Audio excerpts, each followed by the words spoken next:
Javet, CEO and founder of Coalsire.com, and I thank you for tuning in to Mogulvation TV. Today, my guest is Delatorro McNeal, who is ranked one of the top motivational speakers in the world. How are you doing today, Delatorro? I'm doing fantastic, LaNée. Thank you so much for this wonderful opportunity to hang out with you. Oh man, thank you so much for sitting down with me. I appreciate the opportunity to speak with other moguls that are out there doing big things. For the people who may not know who you are, can you introduce yourself and tell people what you do? Yep. My name is Delatorro McNeal II. I'm a peak performance expert, renowned keynote speaker, best-selling author, based out of Tampa, Florida, but I'm not here much. Okay. Fortunate to travel the globe, impacting organizations, corporations, professional associations, pro sports teams, colleges, universities, churches, leadership conferences, and entrepreneurial events. Written 6 books, do television, executive producer and creator of a brand new reality TV show called The Keynote. So a lot of wonderful things. Very excited. I've been in the business I've been an entrepreneur for about 17 years, been in the business 15 years, been full-time for 13 years. Oh, nice. So you've had a full career per se. Absolutely. Absolutely. So, it's been an amazing journey. How did you get into the business 15 years ago? I came out of college with a desire. I got my bachelor's and master's from Florida State in 5 years with a 4.0 and no debt. And I was like, man, okay, great. We rocked out in college. Came out and started working for Anderson Consulting, global consulting firm, in the organization human performance division. My goal was to work in corporate America for about 10 years and then slowly transition into speaking because a lot of my mentors had full careers in something else before they became speakers. I mean, Les Brown was a politician and a radio host before he went into speaking. Willie Jolly was a jingle singer, and he was a youth prevention, drug and violence prevention coordinator. Maya Angelou was a professor. Stephen Covey was a professor. Zig Ziglar sold cookware, right? So a lot of people had full careers in something else before they transitioned into speaking. So when I was in my early 20s, I was like, okay, well, I'm just going to do the corporate route, but my corporate career lasted 1 year because when my company split, I got laid off and went from 50 grand to nothing in a day, LaNée. And I said, okay, I got a decision I got to make. I did a great job in school and I did everything they told me to do, get a master's degree, do the 4.0, the whole gamut. And I still am stuck in this place now that I've got a brand new townhouse I just bought. And you know how when you buy when you buy a new house, LaNée, there's that 45-day window after you close where you don't have to make a payment. Mm-hmm. And I got laid off in the window before I made my first payment on the house. Wow. And so I'm like, what the heck do I do? And so I realized then that I wasn't in control of my life and my destiny, and so I had to do something about it. So it really began out of desperation. They say that you become an entrepreneur either by inspiration or desperation, right? So mine was a little bit of both. I knew one day I was going to be an entrepreneur. I didn't know so fast. So you did have entrepreneur spirits. You already did have an entrepreneur spirit. You aren't one of those entrepreneurs that got kind of just thrown into it. You already had kind of something in your spirit that you knew you would go that direction.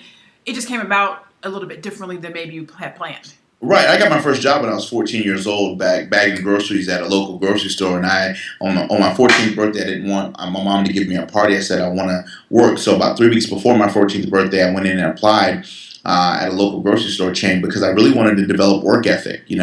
I was raised by 2 parents who didn't live together, but my mom and my dad both taught me hustle and work ethic. My mom raised me as a single parent, Sunday school teacher, English teacher. So I used to get all the long parts in the Easter play, the Christmas play. I always have to play Jesus and Moses and Abraham. I couldn't get no Jesus. Well, I'm like, why can't a brother get some short lines? You know what I'm saying?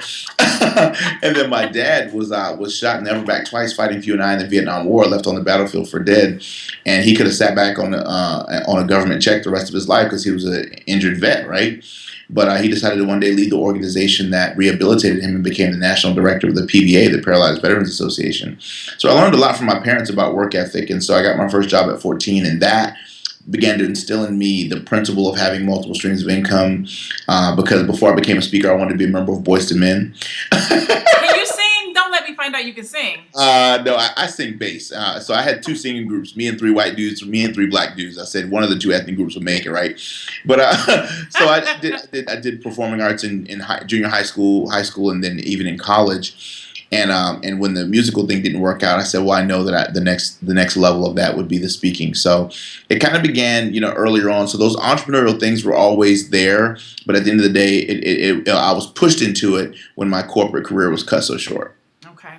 So how did you go? So did you start out as a public speaker? What was that transition like? So I came out. All right, so let me just take you back to college Yeah. real quick because that's where I met my first mentor, who was a speaker. So when I was in college, freshman year, I'm going through all the orientation stuff, and all of a sudden, this short guy who's wearing a full suit and a bow tie walks in the door, and they said, "Ladies and gentlemen, our keynote speaker for this afternoon, Dr. Lee Jones." Short guy, 33 years old at the time. I had a bachelor's, 2 masters, and a PhD. Wore a suit and a bow tie. Walked fast and was just profound. And I'm like, who is this dude? I'm like, whatever I got to do, I got to stay around Dr. Jones. And so he became my mentor in college, and he was the Associate Dean of Academic Affairs and Instruction at the College of Education at Florida State. And he was an itinerant speaker, and he also had a television show called Your Voice. And so I began to do whatever I could to stay close to Dr. Jones. And so he began to teach me what he was doing and how he was out on the circuit making things happen. And then I reached out to my other mentor at the time, Dr. Willie Jolly. And anytime he would be in the area coming through, I would always work his product table and things of that nature. And then, of course, that evolved on to Les Brown. And so now I'm coming through college. While I was also in college, I was a member of Toastmasters. I joined Toastmasters International in college to grow and cultivate my speaking skills. And then as soon as I came out of college, I came back to Tampa and I launched my speaking career with my first motivational success event. I did it at my old home church in their community center for 100 people. It was a free event, but it was like my coming out party. It was like, bam, I'm here. You know what I'm saying? Say something else, right? And but it was fun. I mean, I was a 21 and a half year old fresh out of college kid with a dream, and that's how it began for me, and it just kind of took off from there. Man, so I can definitely see why you're a public speaker. You speak very well, and so you found that. So you yourself are a public speaker, and we're going to get to the keynote, but you found that most people have a fear of public speaking. So you're a public speaker. Right. I'm sure people are coming to you saying, "Teach me what you do. How can I do what you do?" And Right. Tell us how you went from that to the keynote. Okay, so I firmly believe that as soon as you're blessed and fortunate enough to learn something, you should teach it to other people. So I've always had a learn it and apply it kind of a mentality, and then once you applied it and you got a result, you should teach people how you did it. If God blesses you to achieve it, you should leave some breadcrumbs. I believe that success leaves clues. We just have to go find them. You know what I mean? Absolutely. So I would take this. So basically, I built my career out, and I got to be honest with you, when I went through my corporate layoff, that was really the jolting force that said, okay, you got to go make this happen full time. And so my mentor at the time, Dr. Willie Jolly, told me about NSA, National Speakers Association.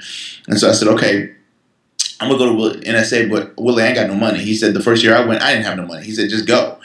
So I put on a suit and I went to the NSA convention, which was in Orlando, and I didn't have no money, LaNée. I didn't have no money, so I couldn't even register to attend the conference. So I'm going to tell you what I did, just being honest with you, right? No, anybody looking? Okay. Everybody's looking. So I walked the lobby, right?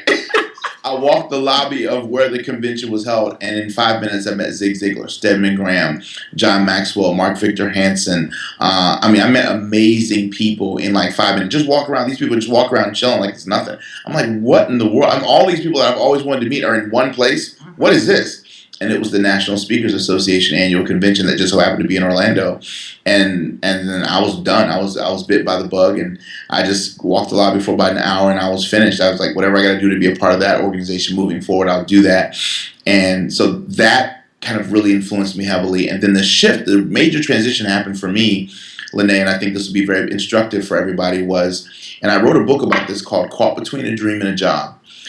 So after I got laid off from corporate America, I was unemployed for 4 months. And during that 4 months, I made the most powerful decision I could make. I said, never again am I going to let somebody else determine my destiny. I'm going to get in the driver's seat. And I said, I'm going to go ahead and make the speaking dream happen. Now, Les Brown, Zig Ziglar, Tony Robbins, Bishop T.D. Jakes, Maya Angelou, all these people were Mufasa, brother Simba, and I just can't wait to be king. You feel what I'm saying? So I'm like, I have this aspiration, but how am I going to get there? And so I took a 2-year position at the University of South Florida, which was a college right here in Tampa. And I worked there as an adjunct professor. And they asked me to teach. And I said, what subject? They said public speaking. Watch this, LaNée. I'm like, okay, so now I'm a year and a half out of college, and I'm teaching college students. I taught for 1 semester, LaNée, and they said, hey, you're doing such a great job in the classroom. We want to take you out of the classroom. I said, what am I doing wrong? They said, nothing. We want to put you in the training room so you can teach our faculty how to do what you're doing in the classroom. 2 years out of college, I'm teaching those that teach college students.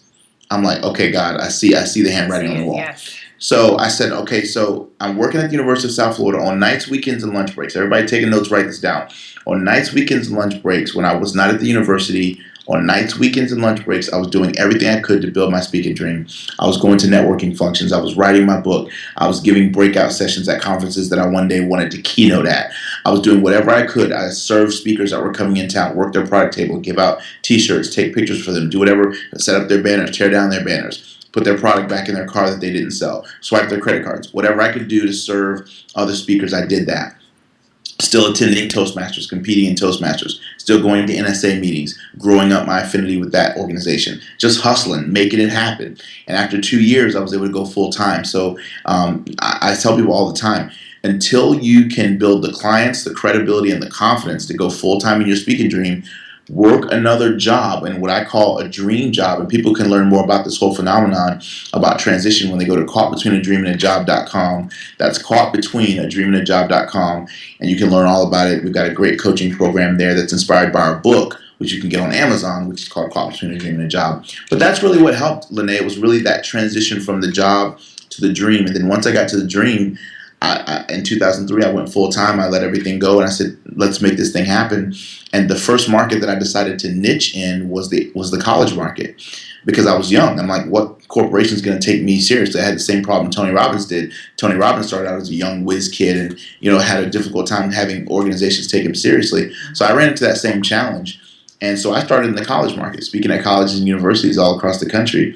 And Mark Victor Hansen told me something. He said, "Son, pick a niche and grow rich." Oh, wow. And so I focused on that market, and it began to blossom for us. So you said a couple of things. Anybody who's watching this, you see me looking down, I'm taking notes. So he said take notes. I'm taking notes, right? Taking notes. Come on, somebody. That's what I'm talking and taking notes. They should be taking notes too, LaNée. They should be taking notes too. So some of the things you said. So first, let me say, I know we're here to talk about the keynote, but as anybody who watches me or follows me, Mogulvation is about entrepreneurship. So you said some key things that I just kind of want to go back to. Please. One, you said you went to the conference and you had no money.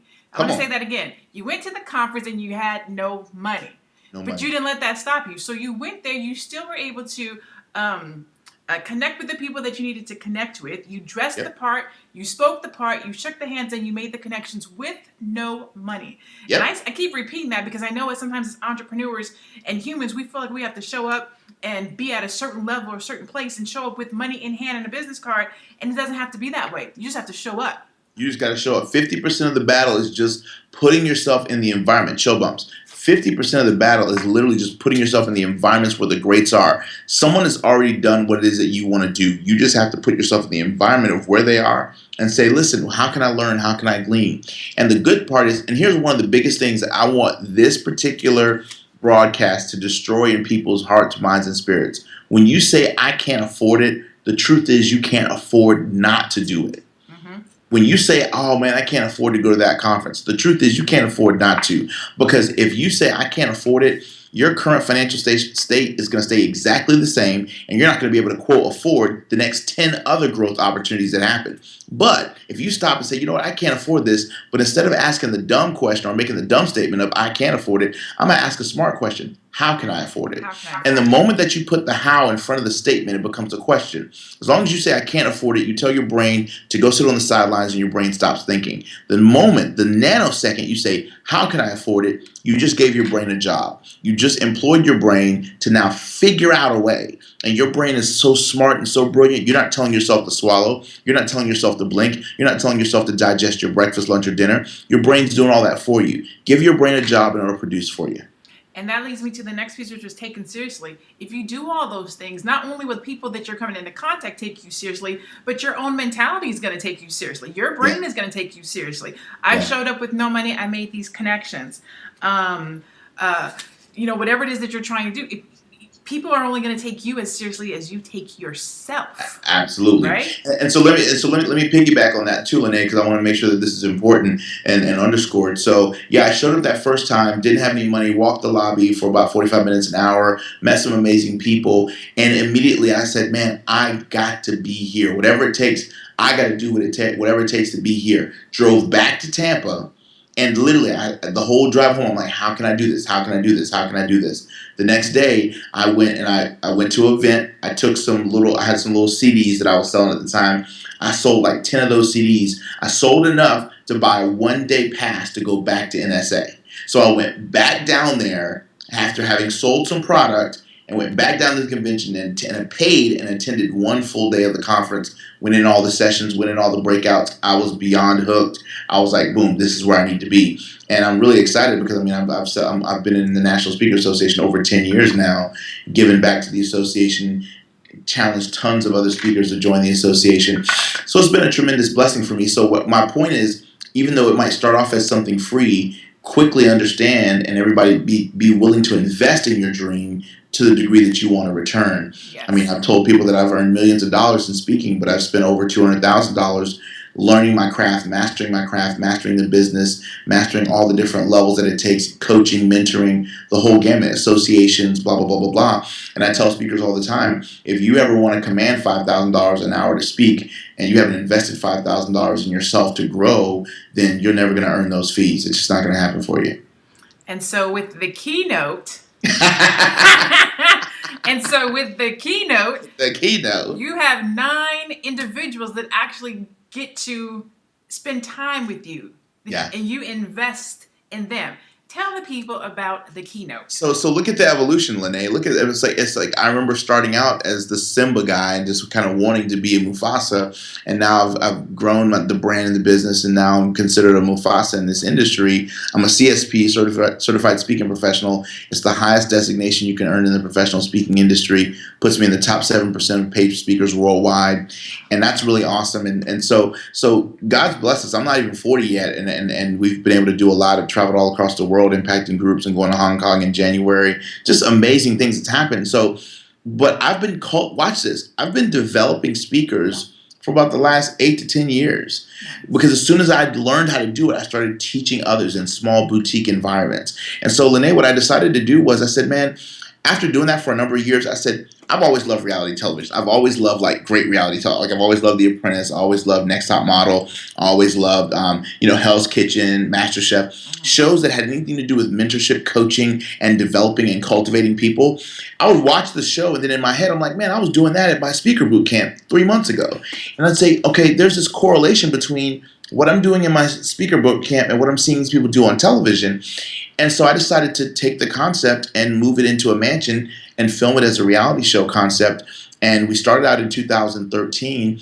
And so we had 9 contestants in season 1, and in 2014. So we had 9 contestants in 2014. We had 6 contestants in 2015. So we actually have a total of 15 contestants who have gone through 2 seasons. So we have 2 seasons of this incredible show on 2 8-terabyte external hard drives, tons of footage. And I've invested over $60,000 of my money to put the show and to bring it to this level, crew, the whole gamut, producers, directors, blah, blah, blah, blah, blah. And we've got a trailer. We've been shopping that trailer. And you can learn all about this story at thekeynotecampaign.com.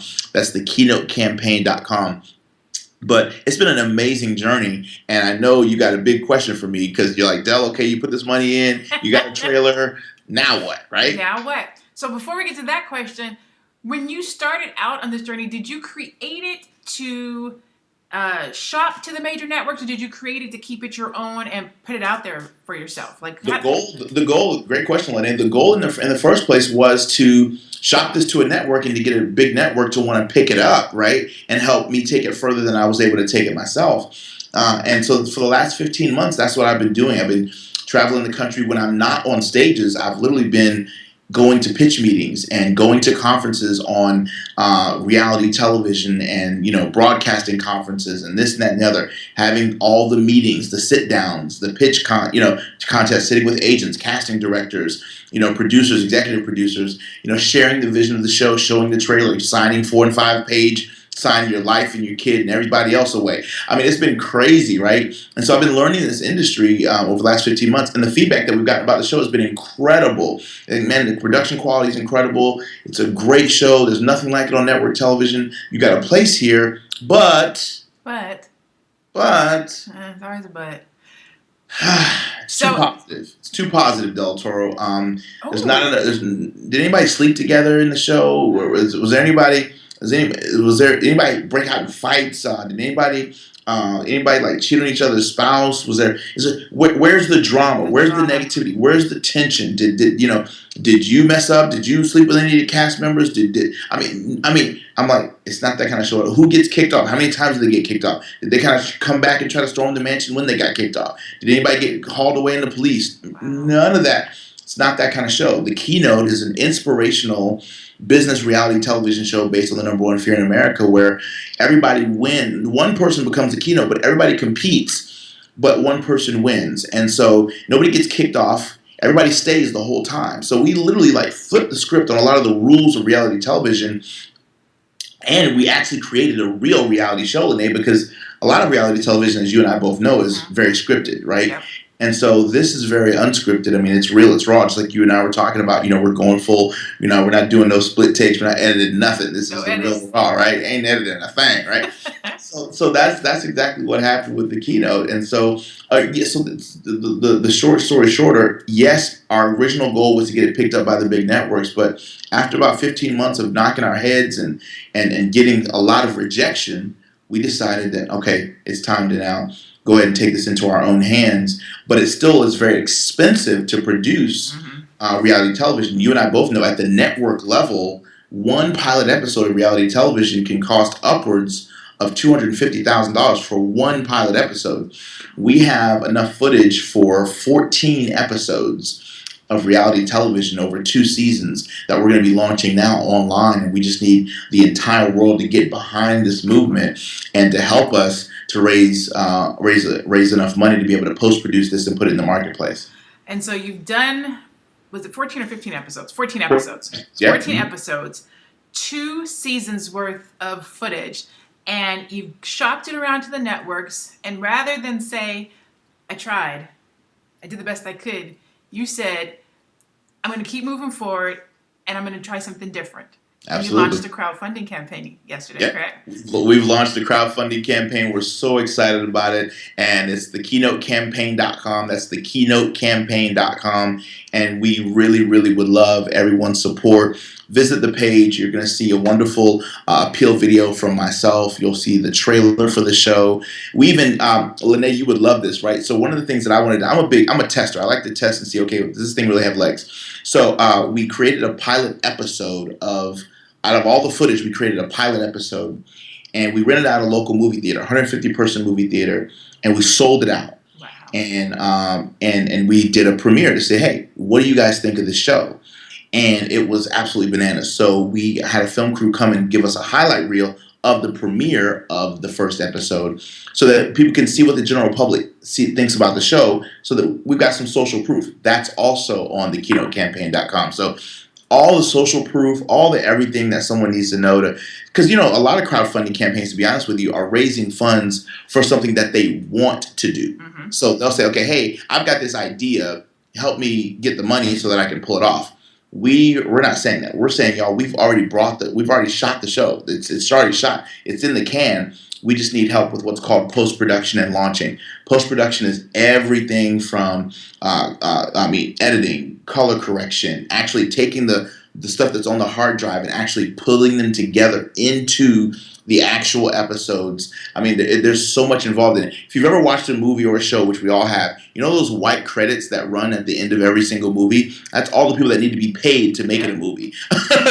People don't understand. People don't understand. I mean, it's like it takes like hundreds of people to take a concept and go from concept to actually what you see as an episode. So those are the people on the back end that have to be compensated so that way we can bring this to the marketplace. So I want to take a minute to explain crowdfunding because yes. Okay, so as you know, I've done crowdfunding. I did a crowdfunding campaign. We're going to get to how much you're raising, but I raised $10,000, $10,120 to be exact.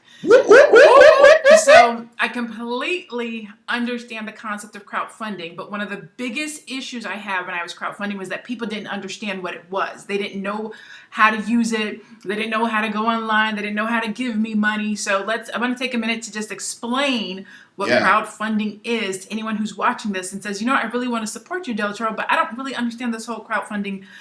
What is it? How does it work? So crowdfunding is where you can take your idea, your concept, your product, and pitch it to a crowd of people, and if they love it, they support you by donating or funding your project. So you take a crowd of people that fund a particular project. In this case, the keynote. That's right. Okay. And so tell them one more time, anyone who's interested in supporting this magnificent journey for these public speakers, for entrepreneurs, for yourself and them, right? Right. And anyone who's out there that wants to be a public speaker or an entrepreneur that wants to see this journey, this product is for you as well. Tell the people where they can support the keynote. Tell them a little bit. Okay, so how much are you looking to raise? So the goal is to raise $115,000 over the next 45 days. We started October 15th, and we're going all the way through November 30th, right through the very tail end of Thanksgiving. And so our goal is to raise $115,000, and we do need everyone's help. I know it might come across as if, oh my gosh, everything's so slick and polished and looks wonderful. But y'all, we need your help because it takes a lot of money to make this happen, to bring television to the marketplace. I think we grossly underestimate it because we just pay our $12 to go see a film, and we don't understand that they put $15 million into that hour and 45 minutes that you just watched. So television film is extremely expensive. So that's why we need your help. And the truth is, y'all, if our show was negative, then the networks would have picked it up. But because we've kept it positive, and because we've kept it inspirational and educational, it's been a challenge. And so I need you to raise your hand right now, and I need you to say, hey, Delatorro, I've got your back. I support you. Raise your hand and raise your voice and get behind the vision of this and say, hey, listen, I'm for positive television. I'm for wholesome television. I'm for television that I can watch with my business partners, my colleagues, my family, my kids. I can send it to my son or daughter that's in college and it challenge and inspire them. I'm for television that actually has a point. You don't have to want to be a speaker to love the keynote, because the keynote is about overcoming fears, overcoming limitations, overcoming barriers, and pushing past those things to tell your story. And every one of us have a story. Every one of us have a story and have a message to share with the world.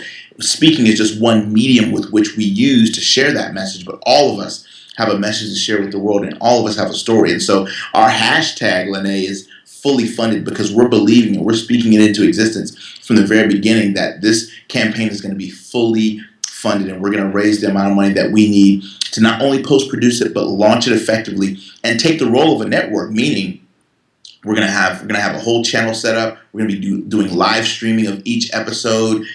Cats tweeting. I mean, everything that the networks do for the most part, publicity, PR firm, all that stuff. We're gonna do that same thing. So that's why we need the money that we need, so that way we can launch the show successfully globally, and it'll be a free show that you and your family and your friends and your business partners will be able to enjoy for years and years to come. And I want you to have the personal gratification of watching a reality show and saying, hey, I had something to do with that. We've got incredible perks, LaNée, on the page, because the way crowdfunding works is that you have to give people something for them giving you something. So we have wonderful perks on the page that people can, and those are like thank you gifts for supporting us at different dollar amounts. And if there's not a dollar amount that you're comfortable with on the page, you can put your own dollar amount in there. You can put 50 cents in there. You can put $5 in there. So that's completely up to you. We're using Indiegogo, which is one of the top 3 crowdfunding campaigns in the entire crowdfunding campaign companies globally, and they're really, really incredible. And so we've got a wonderful partnership with them, and we're really, really excited about it.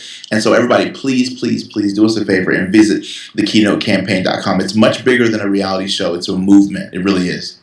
So you touched on something, and we'll close here real shortly. You touched on something. How is the distribution? So when it's done, when it's all said and done, post-production is done, how will people be able to receive it? So we're gonna be launching the show in the first quarter of 2016. Okay. So it's gonna be mostly like February, and so we're so excited about it. And so we're gonna be launching it on YouTube as well as on iTunes. And I'm really excited because we're already starting to get some calls about what's called alternative distribution, which is like B and C level networks who would probably be interested in airing the show and stuff like that. So I'm totally convinced that by the time this whole project is done, not only will we be on YouTube and iTunes, but I guarantee you're going to be able to turn on your television and catch episodes of the keynote, because I really believe that there's going to be some B and C level networks that grab a hold of it, see the quality of what we're producing, and are going to want to put it on their network as well. So I'm excited about it. I'm open to the journey. And y'all, I want you to take my journey as a metaphor for you. I mean, a lot of people would say I'm at the top of my game in my speaking industry, and I'm thankful, I'm grateful to God for that. I'm continuing to push the envelope, continue to grow and expand. There's so many, as Robert Frost would say, and miles to go before I sleep, right? I got a long way to go. I feel like I'm just getting started. But I always believe in stretching yourself and pushing yourself and taking yourself to that next level. And I heard someone say this years ago. I don't remember who said it, but they said, if the dream that you have, you can accomplish on your own, that dream is too small. Mm. So this dream of reality television, the truth is, y'all, as speakers, let me just be real and candid with you. As speakers, we can do a lot of stuff on our own. We go on stages by ourselves. We fly by ourselves. We can write books by ourselves at the beach. You know, we can do all those things by ourselves. But something like this is way too big for Delatorro. There's no way that I can pull this off myself. This is a movement for people who are, I like to call myself, I'm new school, but I'm also old school. I'm a Gen X cat, so I was raised on Boys to Men and the Fat Boys, New Edition. Come on, somebody. So this is a cry to go back to some old school, foundational, fundamental things and truths that I really believe that we've kind of lost in this super virtual, video, social media world that we're in now, this 140 character world that we live in now. And I'm kind of pulling us back to some old school, just wholesome, good quality television that makes you feel good about yourself and your business after you're done watching it. And that's what the keynote is all about. So if you're for positive television, you're for entrepreneurship, you're for people pushing past their limitations and their barriers to make something happen, then stand behind us and stand with us. And I'm also call out everybody who's already been inspired by me.